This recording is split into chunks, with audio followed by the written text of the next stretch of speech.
My name is Elena. I'm 32. I grew up in Grand Haven, Michigan.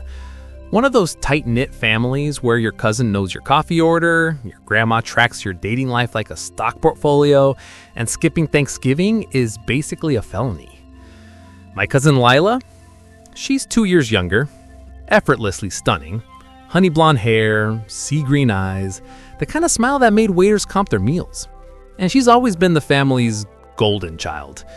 Not because she's kinder or smarter, but because she's seen.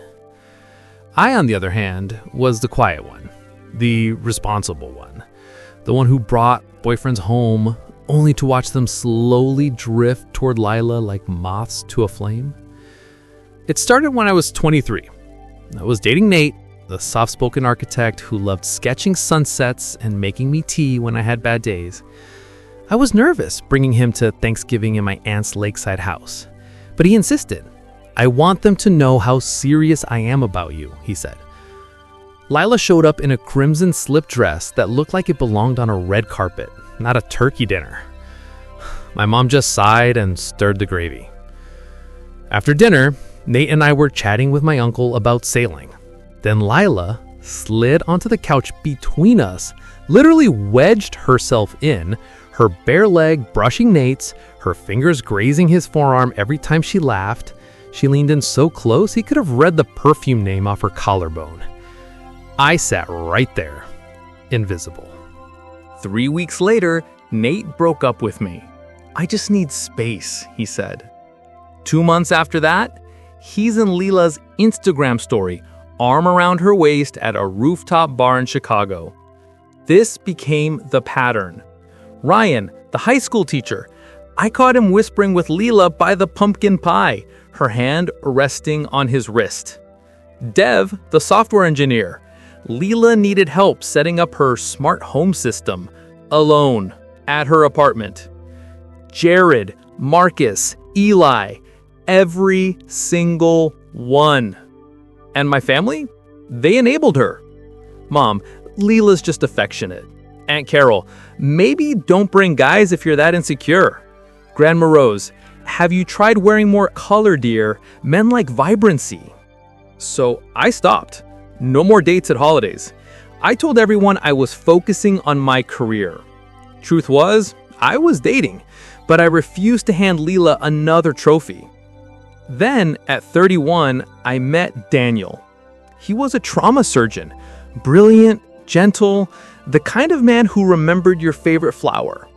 We'd been together 8 months, healthy, real. He kept asking to meet my family. I kept dodging. Finally, I broke down and told him everything. The history, the sabotage, the humiliation. He laughed. Not mockingly, just confidently. "Elena, I'm not some teenager dazzled by glitter. I love you. She's irrelevant." I wanted to believe him. Christmas Eve.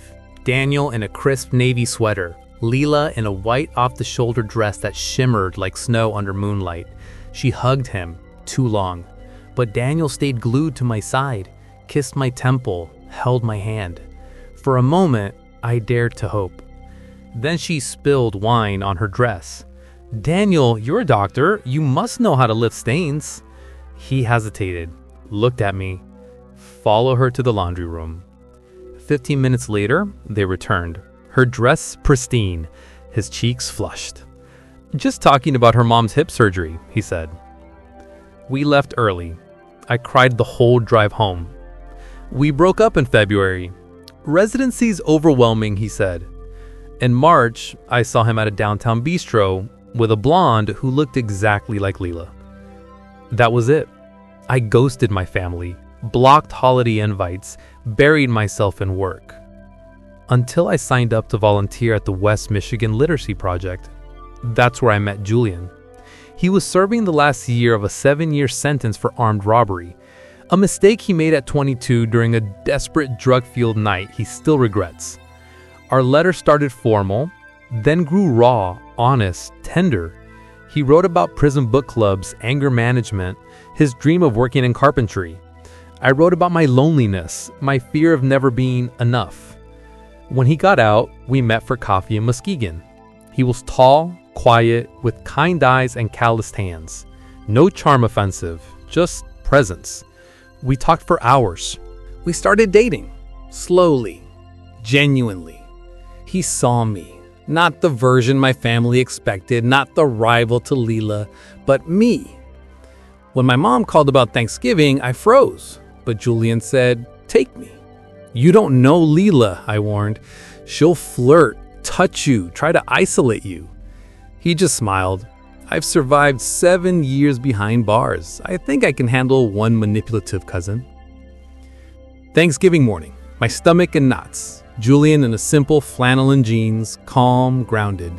We walked into my parents' house.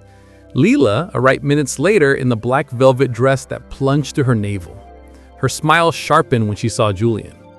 "Julian, I'm Leela, Elena's favorite cousin." She held his hand a beat too long. "How did you two even meet?" Before I could panic, Julian said evenly, "Pen Pal program through the State Literacy Initiative."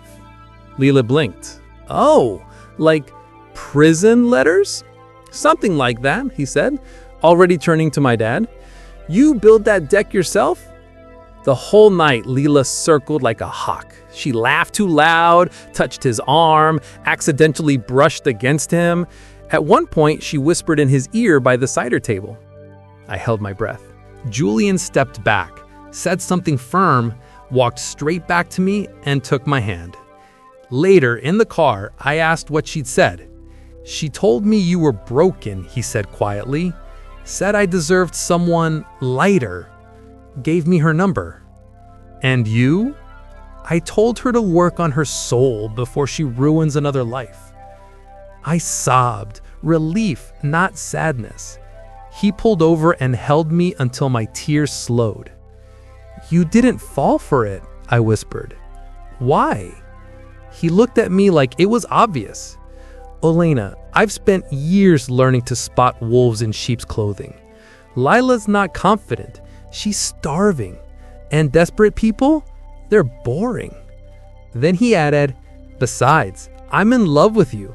Why would I trade this for a cheap imitation?" I kissed him like the world was ending. But of course, it wasn't over. A week later, my mom called, furious. "Lila found Julian's record online. She feels unsafe. How could you bring a felon without warning us?" I was livid. He served his time. He's kinder than half his family. They turned on me, called me reckless. Only my little brother texted, "Lila's a snake. Julian seems solid." Then my cousin Maya met me at a cafe, pale, trembling. "Lila's been stalking Julian," she confessed, "digging up old police reports, contacting his ex. She's planning to file a false harassment claim, get him sent back." My blood ran cold. But Julian, he'd recorded their Thanksgiving exchange. On the audio, Lila's voice is clear. "Elena's damaged. You could do so much better." And Julian, "I'm not interested. Work on being a better person." We waited, prepared. Then, Lila got into a minor car crash, called from the hospital asking to see me. Against my better judgment, I went. She was tearful, raw. "My therapist says I've been using male attention to numb childhood trauma," she whispered. "I was jealous of you, your stability, your strength. I thought if I took your joy, I'd feel full, but I just felt emptier." I didn't forgive her, but I said, "I hope you heal, but stay away from me and Julian." Weeks later, she sent a handwritten letter. Confessed she'd been sexually abused at 13, that no one believed her, that she learned her body was her only currency. She included a photo of her and Dev, the accountant I dated, with a note on the back. "I'm sorry I made you feel invisible. The truth is, I was the one who couldn't see herself." I showed it to Julian. "You don't owe her anything," he said. "But if she's doing the work, maybe that's her path. Yours is here, with me." I wrote back, "I'm glad you're healing. I need space. Maybe someday." A year and a half passed. We moved in together, adopted a scrappy terrier mix named Ridge, built a quiet, tender life. Then Maya called again. Lila's engaged to a woman named Sophia. They met in therapy. She's different, calmer, happier. She wanted to invite me to the wedding, but was too ashamed to ask. I talked to Julian. Go if you want, he said, and if you do, I'll be right beside you. I called Lila. We talked for 2 hours, really talked. About Sophia, about therapy, about regret. I said yes to the wedding. It's in 2 months. I don't know if I believe in full redemption, but I believe in second chances, with boundaries. Julian says prison taught him this. People are messy, but sometimes they surprise you. He surprised me. I surprised him. And now, we're on our couch, Ridge snoring between us, debating whether to adopt a cat. Balance, Julian insists. We already have a dog, I say. Exactly, he grins. Now we need chaos. My phone buzzes. A text from Lila. Thank you for saying yes. It means the world. I type back, see you there. I don't know what the wedding will bring, but for the first time, I'm not afraid. Because I have my truth, my love, my peace.